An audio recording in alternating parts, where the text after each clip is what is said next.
Bismillahirrahmanirrahim. Assalamualaikum warahmatullahi wabarakatuh. Waalaikumsalam. Waalaikumsalam warahmatullahi wabarakatuh. Terima kasih atas kehadirannya. Sebelum dimulai acara perkuliahan, kita akan perkenalan terlebih dahulu. Perkenalkan, nama saya Heni Dianawati. Biasa mahasiswa itu memanggil saya dengan sebutan Ibu Heni.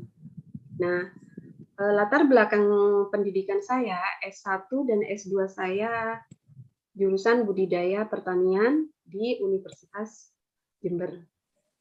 Nah, saat ini saya adalah dosen di Fakultas Pertanian Universitas Wiraraja. Saya akan menjadi pengampu mata kuliah dasar-dasar agronomi. Nah, selain pengampu mata kuliah dasar-dasar agronomi, saya juga mengampu mata kuliah seperti agroklimatologi, dasar-dasar perlindungan tanaman, serta yang lainnya. Karena kita mengalami ini ya pandemi, jadi metode pembelajaran yang kita laksanakan itu adalah metode daring. Sebelumnya saya akan memberikan aturan dalam perkuliahan. Nah, di sini rencana perkuliahan dari mata kuliah dasar-dasar agronomi ini kita laksanakan 16 kali pertemuan, 15 kali tatap muka, terus 2 kali itu adalah tes yaitu UAS dan UTS. Nanti kita akan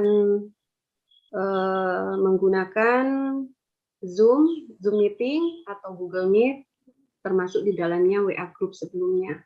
Nah, nanti saya akan membagikan link Google Classroom, Google Meet, atau Zoom nanti ke kalian sebelum kuliah dilaksanakan. Kemudian materi yang akan saya kasih itu nantinya sebelumnya saya unggah ke Google Classroom. Jadi saya juga menginformasikan kepada kalian untuk menuliskan nama, NPM, dan profil WhatsApp-nya itu juga termasuk menampilkan foto ya.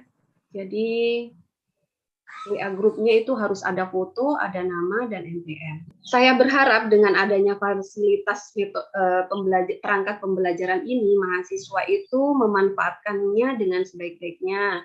Itu misalnya diskusi seperti ini, nanti ada diskusi di sini, contohnya seperti ini, jadi ada forum diskusi, nanti kalian kalau ada pertanyaan, boleh disampaikan di forum diskusi ini. Jadi harus memanfaatkan sebaik mungkin. Dari forum diskusi ini, saya nantinya akan menilai juga keaktifan kalian di dalam di forum diskusi ini untuk menambah nilai juga. Ya. Nah, ini metode pembelajaran yang akan saya sampaikan nantinya. Ini nanti kita menggunakan metode blended learning, di mana metode ini adalah metode pembelajaran yang menggabungkan kuliah online dengan tatap muka, contohnya seperti ini. Terus metode pembelajaran jarak jauh ini kita menggunakan daring sekaligus tatap muka, yaitu melalui video conference, sehingga komunikasi antar dosen dan mahasiswa tetap terjalin. Nah, selain itu, dari metode pembelajaran ini diharapkan strategi yang saya gunakan itu menggunakan student center learning, di mana peran mahasiswa di sini harus belajar aktif dan mandiri, karena sekarang sudah sudah masuk ke dalam MBKM ya. Jadi kampus merdeka atau yang disebut dengan kampus merdeka. Jadi mahasiswa itu harus mandiri dan aktif di sini serta berinovasi. Nah, makanya saya menggunakan strategi student center learning.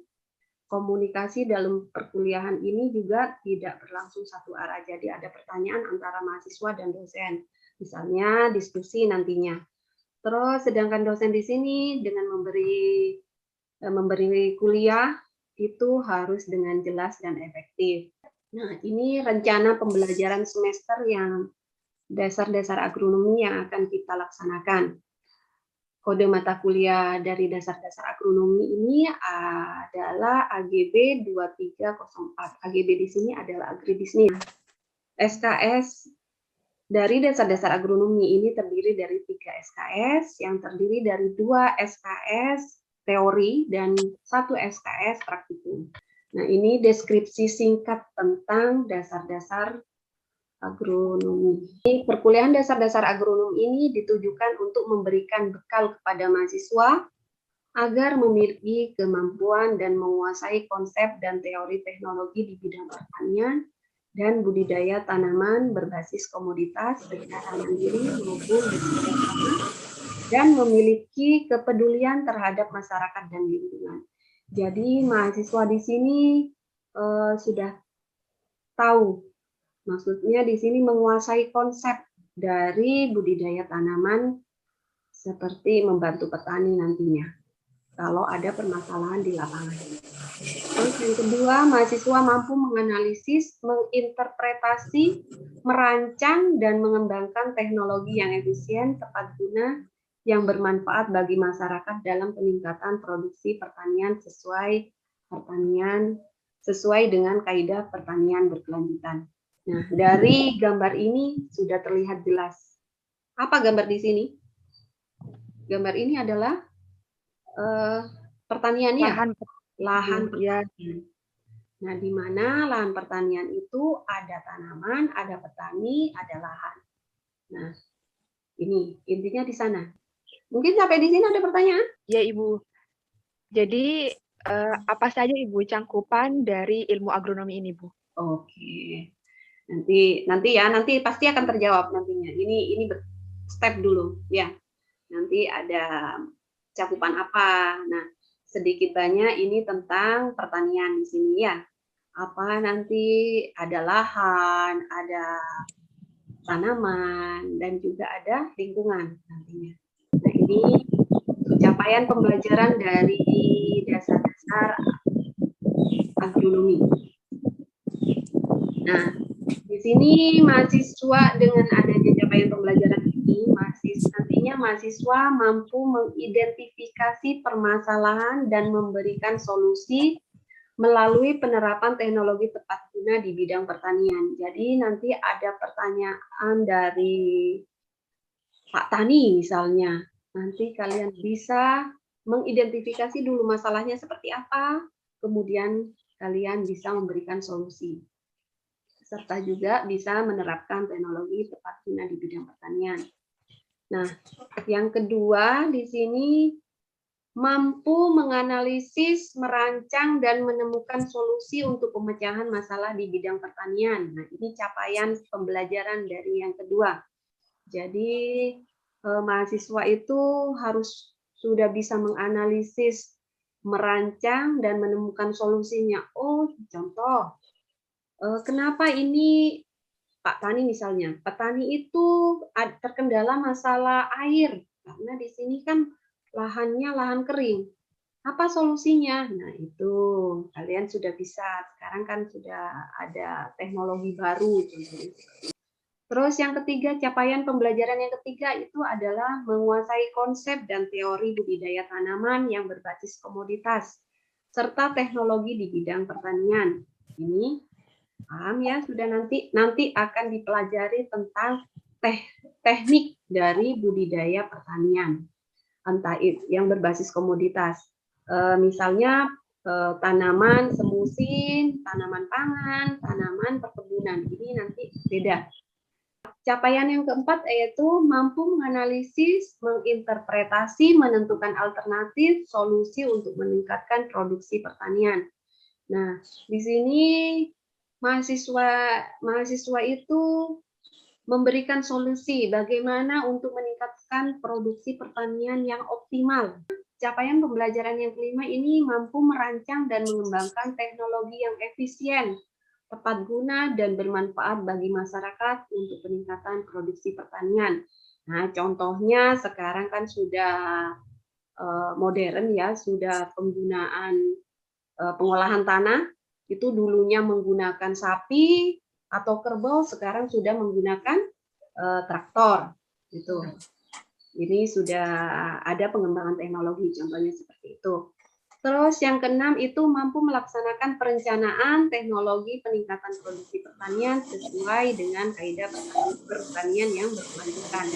Jadi tidak hanya di sini, cukup di sini saja hasilnya yang banyak sudah, tapi ini tetap berkelanjutan. Nah, ini materi yang akan dibahas nanti. Ada tanaman pertanian dan tindak agronomi. Jadi bagaimana nantinya kalian seorang agronomis, contohnya seperti itu. Terus yang kedua, aspek dan lingkup agronomi. Jadi aspek apa saja yang ada di agronomi, termasuk yang ketiga ya, ada pertanian, energi, air, dan tanah. Jadi nanti kita akan mempelajari ini. Terus yang keempat, tanah dan lingkungan tanam. Yang kelima, pertumbuhan dan perkembangan tanaman. Nah, ini jadi bagaimana untuk membuat tanaman itu sehat. Nah, harus diapain? Nanti ini kita pelajari. Terus ada fase-fase pertumbuhan tanaman. Ada lagi perkembangbiakan tanaman, bisa dari biji, bisa dari secara vegetatif. Nah, ini nanti kita pelajari, termasuk di dalamnya adalah teknik budidaya tanaman. Apa saja yang akan dilaksanakan pada budidaya tanaman. Terus ada pengairan tanaman, terus kemudian perlindungan tanaman. Kemudian melalui perkuliahan ini, mahasiswa itu akan memperoleh pengertian tentang agronomi dan bertindak sebagai seorang agronomis. Bagaimana memperlakukan tanaman dan lingkungan secara benar sehingga selalu berpikir untuk meningkatkan produksi pertanian secara berkelanjutan. Praktikum ini bisa nanti kita laksanakan di greenhouse, lapangan percobaan, dan lab. Gitu. Kegiatan praktikum dilaksanakan ini untuk mengenal berbagai jenis tanaman. Nanti kalian akan diperkenalkan tentang jenis-jenis tanaman, entah itu jenis tanaman pangan, jenis tanaman perkebunan, dan jenis tanaman yang lainnya, termasuk buah. Di kegiatan praktikum ini memperkenalkan bagaimana menggunakan sarana produksi yang baik dan benar, dan juga mempelajari faktor produksi, pengaruhnya terhadap pertumbuhan dan hasil tanaman agronomi, kemudian melaksanakan percobaan lapangan nantinya ya. Ada pengamatan, terus analisa data, dan membuat laporan ilmiah. Mana pertemuan per minggu, bertatap muka ya, per satu minggu ini. Rencananya misalnya pertemuan pertama sekarang, contohnya. Mahasiswa memahami kontrak perkuliahan. Nah, di sini indikatornya yaitu mengetahui materi-materi dan tata aturan pada sistem perkuliahan. Tadi sudah saya jelaskan ya, jadi aturan yang harus kalian laksanakan dalam perkuliahan ini tadi sudah saya jelaskan. Terus materi-materi yang akan kita pelajari nantinya juga termasuk di dalamnya. Terus ini subcapaian mata kuliah ini sebagai kemampuan akhir yang diharapkan. Yang kedua itu mahasiswa mampu menjelaskan tentang pengertian dan ruang lingkup dasar-dasar agronomi. Nah, ini ya indikatornya mampu mendefinisikan dan menjabarkan konsep dasar ilmu agronomi. Kemudian kriteria dan bentuk penilaian tetap presensi atau absensi ya. Keaktifan, nah makanya tadi saya menginformasikan keaktifan dalam diskusi, dalam forum juga saya nilai di sini. Terus respon kalian juga terhadap materi yang saya sampaikan itu apakah mengerti atau tidak. Jadi kalau misalnya kalian masih belum mengerti, boleh langsung ditanyakan ke saya. Nah, metode pembelajaran saya menggunakan ya ceramah seperti ini, terus kemudian diskusi. Untuk pertemuan sekarang kita tidak ada tugas, tapi nanti pertemuan-pertemuan selanjutnya kita ada tugas, ada kuis. Nah, kuis ini bisa saya diselipkan di depan atau pretest, atau saya selipkan di belakang atau posttest. Nah, kemudian tugas saya untuk mengumpulkannya di dalam Google Classroom yang sudah disiapkan nantinya dengan batas waktu yang saya tentukan. Gitu. Nah, ini materi pembelajaran, ada kontrak belajar, jadi kontrak perkuliahan antara saya dan kalian nantinya, mahasiswa. Jadi mahasiswa menyetujui dengan kontrak belajar ini. Pendahuluan ini materi pembelajaran pendahuluan tentang dasar-dasar agronomi. Apa itu agronomi? Terus tanaman pertanian dan tindak agronomi, tujuan mempelajari agronomi. Nah, ini rencana alokasi waktunya 100 menit. Ini bobot penilaian dalam satu kali pertemuan ini adalah 5%. Terus inilah saya lanjutkan ke minggu kedua. Mahasiswa mampu menjelaskan tentang aspek dan lingkup agronomi. Di sini indikatornya mampu mendeskripsikan dan menjabarkan pemahaman tentang aspek dan ruang lingkup agronomi. Nah, ini kriteria bentuk penilaian. Ini untuk minggu depan ya. Ada presensi, respon dan keaktifan dalam diskusi, kemampuan menyelesaikan tugas, terus membuat ringkasan dalam bentuk makalah sederhana. Jadi nanti untuk minggu kedua kalian membuat ringkasan dalam bentuk makalah sederhana, yaitu tentang apa dasar-dasar agronomi yang kita pelajari tadi, mulai dari tadi sampai terakhir itu. Ya, jadi pertemuan pertama ini yang dibuat ringkasan.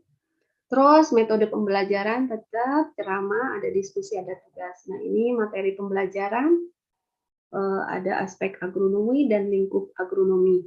Nah, ini merupakan rencana pembelajaran yang akan kita laksanakan dalam setiap minggunya sampai dengan 16 pertemuan.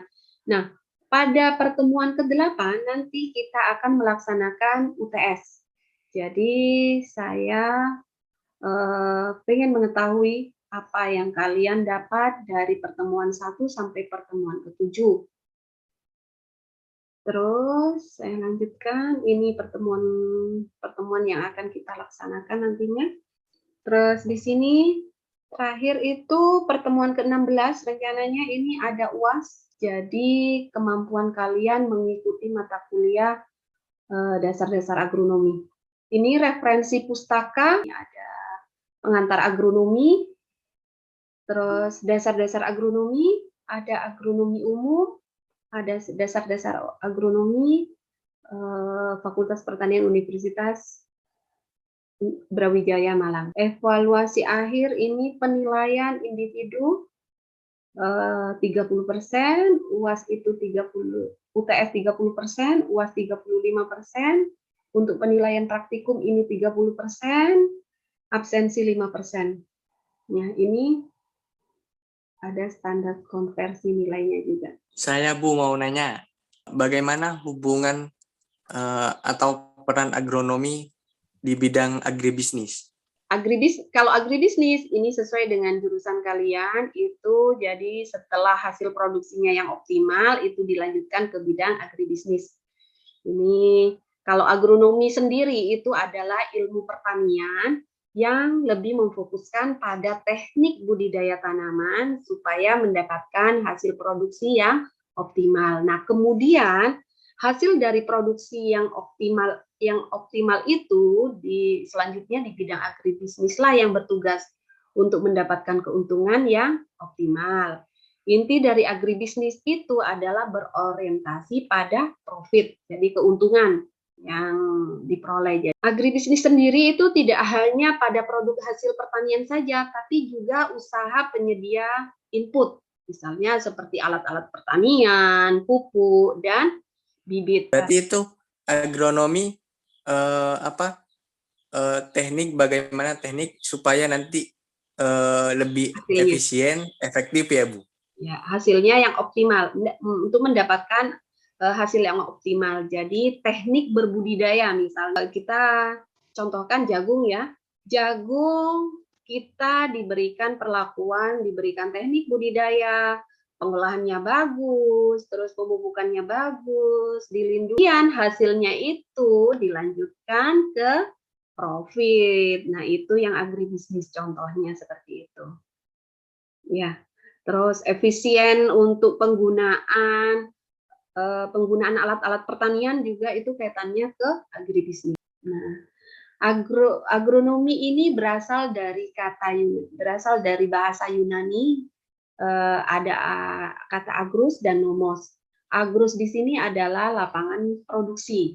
Jadi fieldnya. Kemudian nomos di sini adalah pengelolaan atau manajemen produksi. Nah, ini terkait sama SDM nantinya. Agronomi adalah cabang ilmu-ilmu pertanian yang mencakup pengelolaan lapangan produksi dan menghasilkan produksi yang maksimum. Ini. Terus ada lagi menurut Setiati ini ilmu agronomi adalah ilmu yang mempelajari cara pengolahan tanaman, pertanian dan lingkungan untuk memperoleh produksi yang maksimum. Agronomi adalah ilmu yang mempelajari cara pengelolaan tanaman pertanian dan lingkungannya untuk memperoleh produksi yang maksimum dan lestari. Orientasi dari agronomi adalah produksi maksimum yang mempertahankan sistem produksi yang berkelanjutan.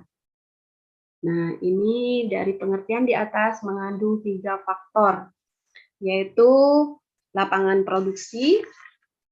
Yang kedua itu pengelolaan manajemen. Di sini bagaimana orang itu melakukan sarana dan prasarana dalam melaksanakan agronomi di sini. Jadi pengelolaan manajemen tanamannya ini terkait sama SDM untuk mendapatkan hasil produksi yang maksimum. Jadi di lapangan produksi, pengelolaannya, terus hasil produksi yang maksimum untuk mendapatkan hasil produksi yang maksimum. Dari faktor tersebut ini memiliki unsur-unsur secara keseluruhan yang disebut dengan unsur-unsur agronomi. Nah, ini ada 3 unsur agronomi, ada lapangan produksi, ada pengelolaan, dan ada hasil produksi yang maksimum. Lapangan produksi ini ada lingkungan tanam, ya. Ini misalnya lahan sawah, tegal, dan sebagainya ini. Terus kemudian ada pengelolaan. Pengelolaan di sini ada teknik budidaya, yaitu yang melaksanakannya itu adalah manusia untuk mendapatkan produksi yang optimum. Ini contohnya. Nah, ini konsep terpadu untuk hasil yang optimal. Jadi varietas yang bagus itu dipengaruhi oleh iklim, ada manajemen, ada tanah. Nah, ini ada iklim, ada cahaya matahari, ada suhu, ada angin dan hujan. Nah, ini adalah termasuk di dalam mata kuliah agroklimatologi. Dari ilmu agronomi itu adalah ini. Contohnya di agroklimatologi masuk di dalamnya. Ini misalnya iklim, kita membahas tentang iklim, bagaimana iklim yang mempengaruhi terhadap tanaman. Misalnya kalau hujan itu apakah kita akan menanam tanaman tembakau? Tidak ya, karena kalau hujan itu tanaman tembakau pasti akan mati, tidak hidup. Nah, jadi ini pengaruhnya. Terus kemudian juga dipengaruhi oleh manajemen. Nah, ada sumber daya manusia termasuk di dalamnya, ada pupuk, pemupukan yang berimbang itu akan memberikan hasil yang optimal pada tanaman. Terus ada gulma juga mempengaruhi pada pertumbuhan dan perkembangan tanaman, karena gulma ini tidak disenangi oleh tanaman pokok, karena ini adalah tanaman pengganggu nantinya. Terus ada irigasi dan drainase yang baik akan mempengaruhi pada pertumbuhan dan perkembangan tanaman. Termasuk di dalamnya populasi. Nah, semakin banyak juga tidak baik karena kaitannya dengan kerapatan tanaman. Terus kemudian ada hama dan penyakit. Nah, perlu perlindungan di sini. Terus konsep terpadu yang ketiga itu adalah tanah. Jadi tanah yang baik memiliki sifat biologis, kimia, dan fisika yang baik pula. Contohnya seperti itu. Fokus pada agronomi. Fokusnya di mana? Fokusnya di lapangan produksi. Jadi di lahan, ini fokusnya agronomi. Terus sarana produksinya seperti apa? Nah, sarana produksi ini adalah pelengkap dari lapangan seperti benih atau bibit, pupuk, pestisida, teknologi, terus misalnya juga sarana pengolahan lapang, yaitu bajak. Nah, ini sasaran dari agronomi ini adalah untuk mendapatkan hasil yang maksimal. Dulu sebelumnya zaman purba itu belum bisa dikatakan sebagai kelompok agronomi karena belum melakukan tindakan agronomi. Apa tindakan agronomi? Tindakan agronomi itu adalah usaha, ya, segala usaha yang berupa tindakan atau penerapan teknologi untuk melaksanakan budidaya untuk mencapai produksi yang maksimal. Ini. Nah, tindakan agronomi yang sudah sempurna itu adanya lapangan produksi, sudah jelas. Kalau yang dulu kan pada zaman purba kan hidupnya berpindah-pindah, jadi tidak menetap. Jadi tidak bisa dikatakan tindakan agronomi yang sempurna, tapi tidak sempurna yang pada zaman dahulu. Tapi yang saat ini sudah bisa dikatakan dengan tindakan agronomi yang sudah sempurna karena ditandai dengan adanya lapangan produksi, pengelolaan yang terencana, adanya minat untuk produksi dengan menerapkan berbagai ilmu dan teknologi. Serta tindak agronomi yang di sini itu meningkatkan dan menghasilkan laju produksi maksimum yang meningkat pula. Pada intinya, tindakan agronomi adalah suatu tindakan di mana telah dilakukan pengelolaan terhadap lingkungan, tempat tumbuh, pemeliharaan terhadap tanaman, dan juga dimanfaatkannya segala macam teknologi untuk mencapai suatu produksi yang secara optimum. Ada aspek pemulihan tanaman, ada aspek fisiologi tanaman, dan ada aspek ekologi tanaman. Nah, jadi cakupannya ada di sini. Ya. Nah, aspek pemulihan tanaman ini adalah usaha yang dilakukan untuk mengubah susunan genetik tanaman.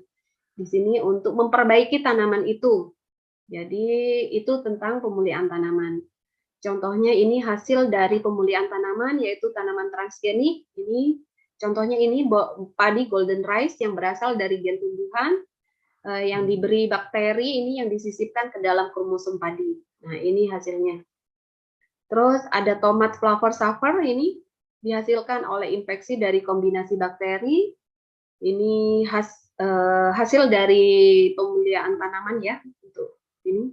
Terus juga jagung BT atau Bacillus thuringiensis di sini dihasilkan dari proses pemulihan tanaman untuk memperoleh jagung yang tahan terhadap serangan ulat Lepidoptera. Nah, fisiologis ini membahas pada tanaman yaitu proses fotosintesis, respirasi dan generasi sel. Nah, ini tentunya. Nah, ini contoh. Misalnya ini rendah fosfor dan ini high fosfor. Jadi penggunaan pupuk harus seimbang. Makanya ini pada proses aspek fisiologis ada yang ada di dalam tubuh tanaman. Terus ada ekologi tanaman. Ekologi tanaman ini adalah lingkungan, ilmu lingkungan. Jadi lingkungan yang baik itu akan menghasilkan produksi yang optimum karena Indonesia ini curah hujannya tinggi, berada di daerah tropis.